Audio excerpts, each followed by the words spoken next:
Budayawan sekaligus mantan pendukung Presiden ke-7 RI Joko Widodo, Muhammad Sobari, hadir sebagai ahli dari kubu Rosurio CS untuk memberikan keterangan kepada penyidik Polda Metro Jaya, Kamis, 12 Februari 2026.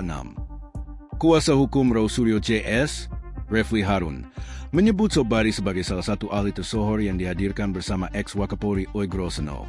Teman baik saya, dulunya termu sebenarnya, tapi sekarang sudah sadar, Muhammad Sobari, ujar Refli. Sebelum memberikan keterangan, Sobari menegaskan dirinya akan menjelaskan metodologi penelitian kepada penyidik. Ia menyebut akan memaparkan proses penelitian mulai dari inspirasi, perumusan proposal, hingga instrumen penelitian. Secara keilmuan saya akan pertanggungjawabkan, tidak ada yang menyimpang dari kaidah, katanya. Sobari juga menyinggung peran Rosurio, Dr. Tifauzia Tiasuma alias Dr. Tifa, dan Rismon Hasiholan Sianipar.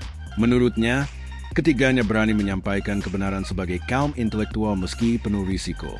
Kalau mau mendebat, debatlah pada wilayah ilmu. Dari wawancara hingga penulisan buku, itu wilayah bebas perdebatan, tegasnya. Dr. Tifa menambahkan, Sobari dikenal sebagai begawan kebudayaan dan peneliti LIPI selama puluhan tahun. Beliau menjadi rujukan dalam berbagai hal keilmiahan dan kebudayaan, ujarnya. Kehadiran Sobari menambah daftar tokoh yang dihadirkan kubu Rosurio CS dalam kasus dugaan ijazah palsu Jokowi, yang hingga kini masih bergulir di Polda Metro Jaya. Sosok Muhammad Sobari. Muhammad Sobari, akrab disapa Kang Sobari, lahir di Bantul, Yogyakarta, 7 Agustus 1952. Ia dikenal sebagai budayawan, kolumnis, sekaligus peneliti yang kiprahnya panjang di dunia kebudayaan dan media. Sobari pernah menjabat sebagai pemimpin umum kantor berita antara serta Direktur Eksekutif Kemitraan bagi Pembaruan Tata Pemerintahan, Partnership for Governance Reform, hingga Juli 2009. Kini, di usia 73 tahun, ia memfokuskan diri pada penulisan novel tentang keluarga Shalendra yang membangun Candi Borobudur. Nama Sobari lekat dengan dunia tulis-menulis. Kolomnya masih rutin hadir di Kompas Minggu dalam rubrik Asal-Usul yang menyoroti akar budaya dan sejarah Nusantara. Alumni Universitas Indonesia dan Universitas Monash ini dikenal piawai meramu narasi kebudayaan dengan gaya reflektif dan tajam. Sebagai budayawan, Sobari kerap menekankan pentingnya metodologi penelitian dalam memahami kebudayaan. Ia menempatkan riset sebagai jalan untuk menjaga integritas ilmu pengetahuan sekaligus memperkuat peran intelektual dalam masyarakat. Kini, karya-karya Sobari terus menjadi rujukan, baik dalam bentuk tulisan maupun gagasan kebudayaan. Fokusnya pada novel Borobudur menegaskan konsistensinya sebagai budayawan yang tak pernah berhenti menggali sejarah dan makna peradaban. Pernah sebut Jokowi penerus Bung Karno. Berdasarkan penelusuran Tribunnews.com, Muhammad Sobari pernah didaulat untuk naik ke panggung di alun-alun utara Yogyakarta, Selasa, 24 Juni 2014, sore. Dia berorasi dalam acara Kirab Budaya dan Deklarasi Jogja Istimewa untuk Jokowi JK. Ketika itu, dia mengatakan Jokowi tidak pura-pura menjadi Bung Karno namun dia menjadi dirinya sendiri. Dia tidak meniru orang lain. Dia jadi dirinya sendiri dan tidak pura-pura jadi Bung Karno, kata Sobari saat berorasi.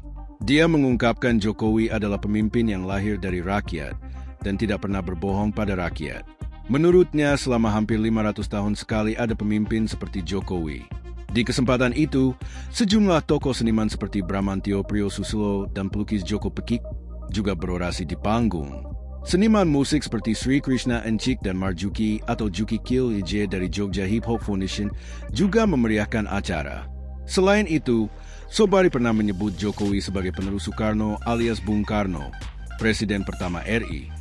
Berdasarkan cuplikan video di Cokro TV dikatakan Sobari, kami tidak pandai kerja. Bung Karno punya itu keluhan macam itu. Itu dipidatokan namanya revolusi mental dibacakan hanya satu kali dan sesudah itu tidak pernah terulang. Karena itu dalam masa pendek sesudah itu tahun 57 beliau ya tidak pendek pokoknya revolusi mental dibacakan pertama kali dibacakan. Dibacakan hanya satu kali pada tahun 57 dan sebagai gagasan itu masih merupakan gagasan. Datanglah Presiden Jokowi menemukan pidato itu dan menganggap itu gagasan. Itu kebijakan pemerintah dan kebijakan itu diteruskan oleh Pak Jokowi. Duduk perkara kasus ijazah Jokowi.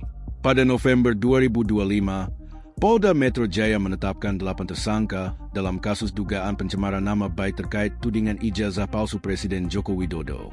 Kapolda Metro Jaya Irjen Pol Asep Edi Suheri menyebut para tersangka diduga menyebarkan tuduhan palsu serta melakukan edit dan manipulasi dokumen ijazah. Hasil penyidikan kami menetapkan 8 tersangka dalam 2 klaster, ujarnya Jumat 7 November 2025. 2 klaster tersangka. Klaster pertama, Egy Sujana, S. Kurnia Triroyani, KTR, M. Rizal Fadillah, MRF, Rustam Effendi, Re, dan Damai Harilubis, DHL. Klaster kedua, Rao Suryo, RS, Dr. Tefulziaki Asuma alias Dr. Tifa, Titi, dan ahli forensik digital Rismon Hasiholan Sianipar, RHS. SP3 untuk 2 tersangka. Dalam perkembangannya, penyidik menerbitkan surat perintah penghentian penyidikan SP3 bagi Egy Sujana dan Damai Harilubis. Keduanya sebelumnya menemui Jokowi di Solo, Jawa Tengah. Kabid Humas Polda Metro Jaya Kombes Pol Budi Hermanto menjelaskan, penghentian penyidikan dilakukan demi hukum berdasarkan keadilan restoratif. Benar, penyidik telah menerbitkan SP3 terhadap 2 tersangka. Penghentian penyidikan dilakukan berdasarkan hasil gelar perkara khusus pada 14 Januari 2026. Katanya, Kamis, 15 Januari 2026. Proses hukum berlanjut. Untuk 6 tersangka lainnya, penyidikan tetap dilanjutkan. Polisi masih memeriksa saksi, ahli, serta melengkapi berkas perkara guna kepastian hukum.